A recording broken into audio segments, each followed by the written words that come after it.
a lot, Dushijako. I'm a little bit the odd person on this panel because I'm not linked to defense industry or aerospace or to any military or military technological structures. I'm a political scientist. Therefore, I cannot say here anything about commercially driven military technological defense cooperation. I think Ukraine needs, obviously,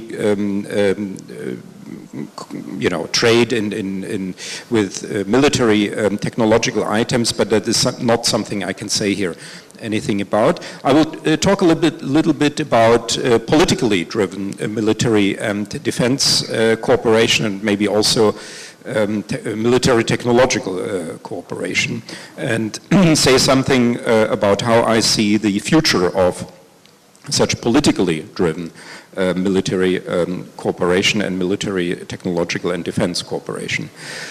Let me say first something that some of you may have read already. I've published that before, that I do not think that Ukraine will in the near future become a member of NATO. I would very much wish that Ukraine should become a member of NATO.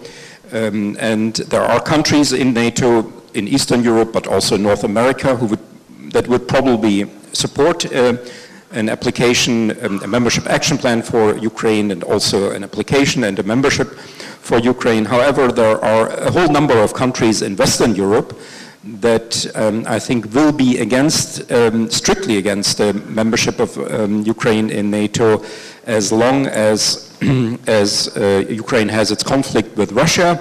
And one could argue that when this conflict is over and NATO would then be able actually to open its doors to Ukraine, Ukraine would not need NATO membership in a way anymore, because it does not have any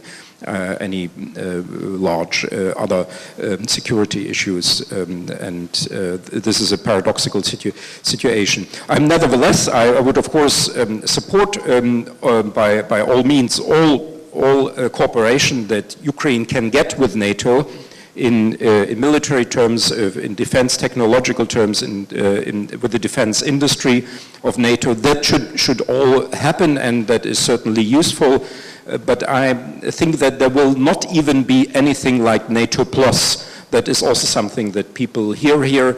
That people say here a lot, that there could be some sort of NATO plus where NATO would extend some sort of obligations beyond the current alliance towards Ukraine. I also don't think that anything like that will happen, unfortunately, in the future.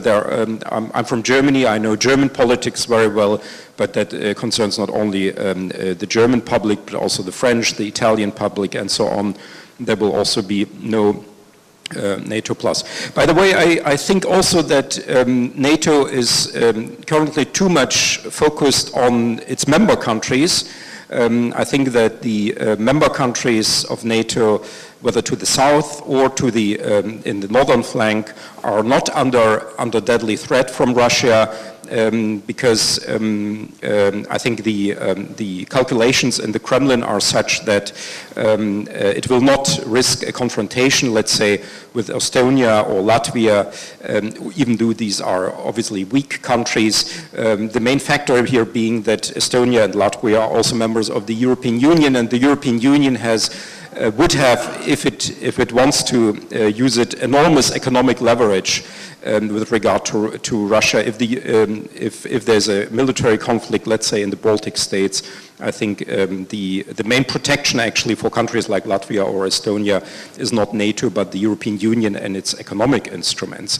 Therefore, I think that NATO is also a little bit, I think, too obsessed here with the security situation of countries like this. I also think that within the European Union there will be no substantive, I'm afraid, no substantive defense cooperation or security cooperation, which would perhaps be possible under the association agreement between Ukraine and the European Union. But again, for the same reasons that Ukraine will not become a NATO member, it is also not, I think, possible that the European Union will take upon itself security guarantees for Ukraine. what does it leave Ukraine for, and how could that be maybe also of relevance to the defense industry sector? I think what we are seeing already and what will be developing in the next years if the current situation stays on.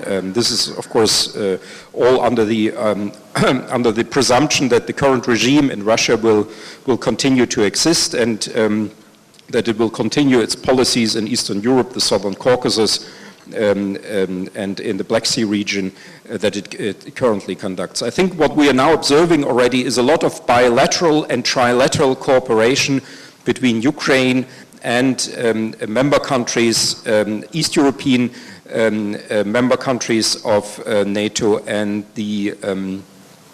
Turkey.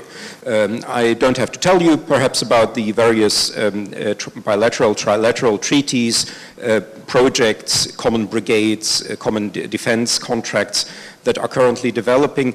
And my prediction would be that, I'm also trying to push that a little bit, and maybe even a defense industry could also play a certain political role here, is that if the current confrontation between Ukraine and Russia continues for several years, if the currently unstable security situation in Eastern Europe and the Black Sea region continues for the next years, we will be seeing more and more calls for the conclusion of some sort of agreement, pact, contract between the countries that are in one way or another parts of a sort of hybrid war, trade war, information war, cyber war with Russia, that will countries basically from Georgia and Azerbaijan and the Southern Caucasus all the way through Turkey, Romania, Poland, all the way to Estonia, that these countries will more and more acknowledge their common interest, their common problem that they have with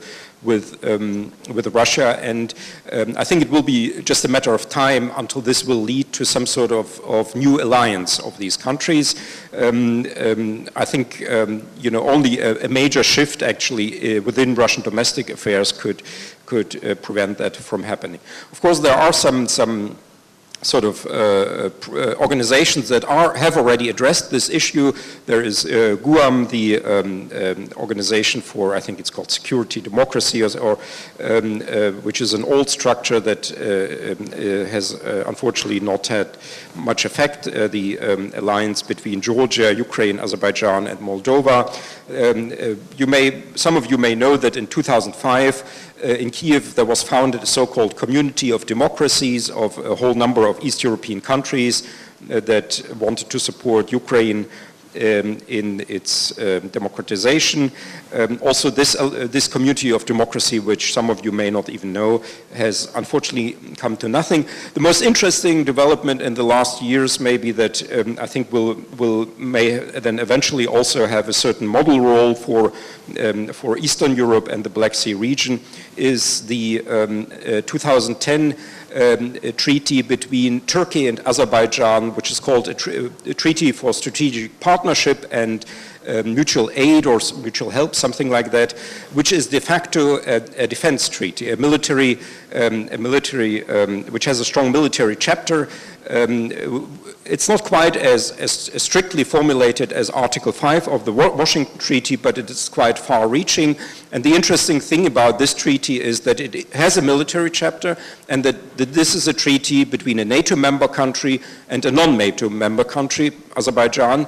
And Azerbaijan is also, like Ukraine, a part of the Eastern Partnership program of the European Union. So I think that would be that could be in the future, if the current situation continues for a while, a model for a larger treaty in Eastern Europe. There's an old Polish plan that some of you may know of, called Intermarium Międzymorje, which is from the interwar period, which already envisaged this sort of anti-Russian alliance of the Central and East European countries. I don't think that this old plan of Pilsudski has much relevance for today. It's mainly historical relevance.